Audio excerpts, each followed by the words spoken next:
یہ آنکھ کا فتنہ ایسا ہے کہ اس میں بڑے بڑے پارسا لوگ بھی اس میں مبتلا ہیں، ہو جاتے ہیں۔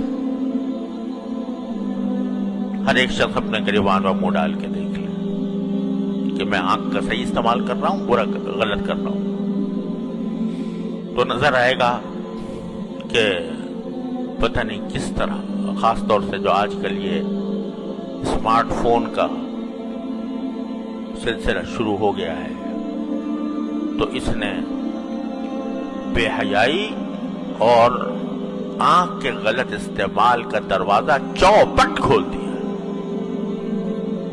اچھا خاصا نمازی ہے، پرہیزگار ہے، صف اول میں نماز پڑھنے والا ہے، لیکن تنہائی میں بیٹھا ہے اور اپنی آنکھوں کو اللہ تعالی کی نافرمانی میں استعمال کر رہا ہے۔ کیا کتنی بڑی غداری، کتنی بڑی خیانت، کتنی بڑی نافرمانی۔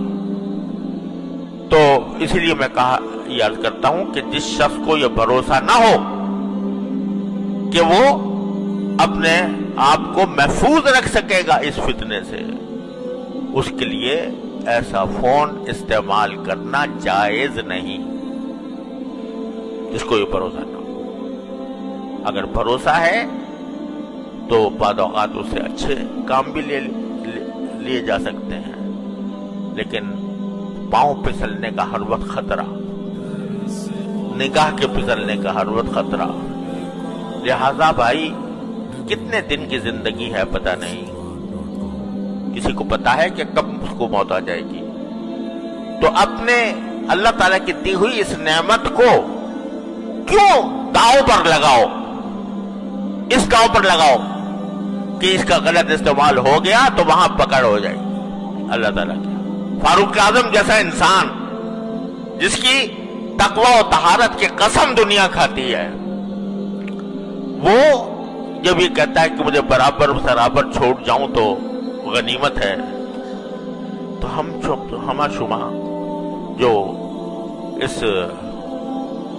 ان قسم کے فتنوں میں مبتلا ہو جاتے ہیں، ان کے دل میں خیال نہیں آتا، ان کے دل میں یہ خوف نہیں ہوتا کہ یہ جو ہم اللہ تعالیٰ کی نعمتوں کا غلط استعمال کر رہے ہیں، ایک دن اس کا حساب دینا ہوگا، ایک دن اللہ تعالیٰ کے سامنے حاضری ہوگی، اور ایک ایک نگاہ جو جس چیز پر ڈالی ہے اس کا حساب مجھے دینا ہوگا۔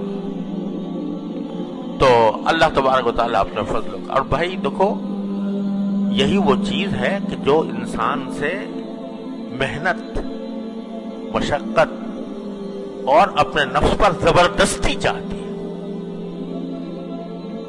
زبردستی۔ بہت عرصے تک میں بیان کرتا رہا ہوں، یا ایھا الذین آمنوا اتقوا اللہ وجاہدوا فی سبیلہ، کہ تقوی کا راستہ یہ ہے کہ اللہ کے راستے میں محنت کرو۔ کیا محنت کرو؟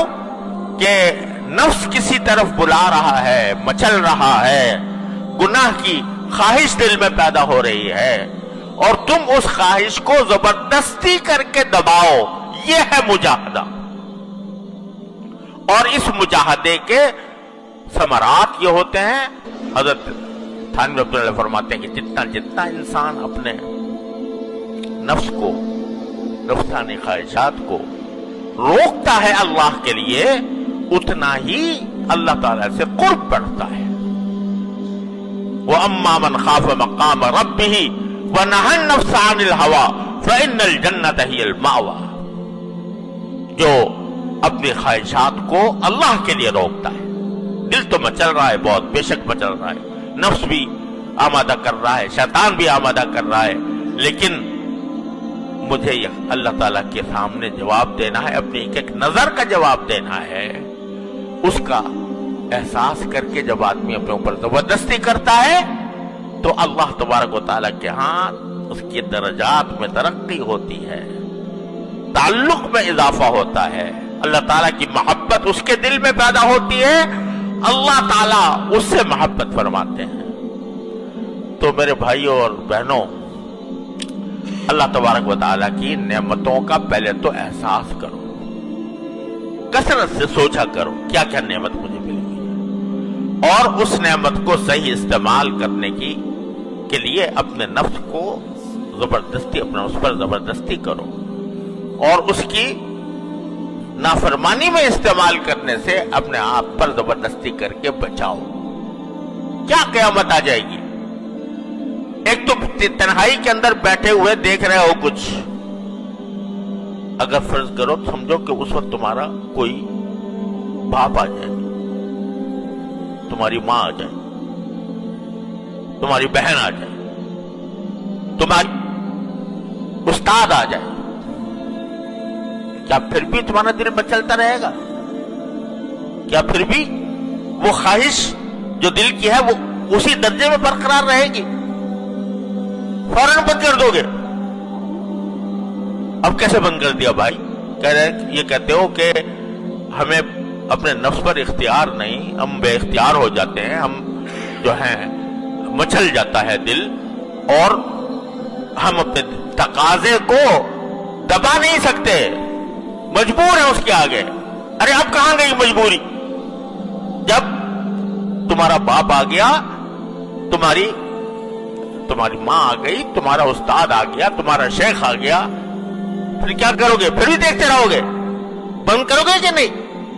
کیوں کرو گے؟ اس واسطے کہ طاقت تھی تمہارے اندر بند کرنے کی، اختیار تھا تمہارے اندر بند کرنے کا. احساس ہو گیا کہ میں بدنام ہو جاؤں گا، احساس ہو گیا کہ مجھے سزا ملے گی. ارے وہ جو ہر وقت تمہیں دیکھ رہا ہے اس کی پرواہ نہیں، اور اگر اس کی پرواہ ہے تو پھر اسی طرح بند کرو جیسا کہ اپنے باپ، بھائی، استاد اور بڑے کے سامنے بند کرتے ہیں. تو اپنے نفس پر یہ زبردستی کرنی ہوگی اور اسی زبردستی کے ذریعے تم اللہ تعالیٰ تک پہنچو گے. یا ایھا الذین آمنوا اتقوا اللہ وجاہدوا فی سبیلہ لعلکم تفلحون. فلاح اسی طرح حاصل ہوگی جب اپنے اوپر زبردستی کرو گے، اللہ تعالیٰ کے احکام کی اطاعت کر کے بھی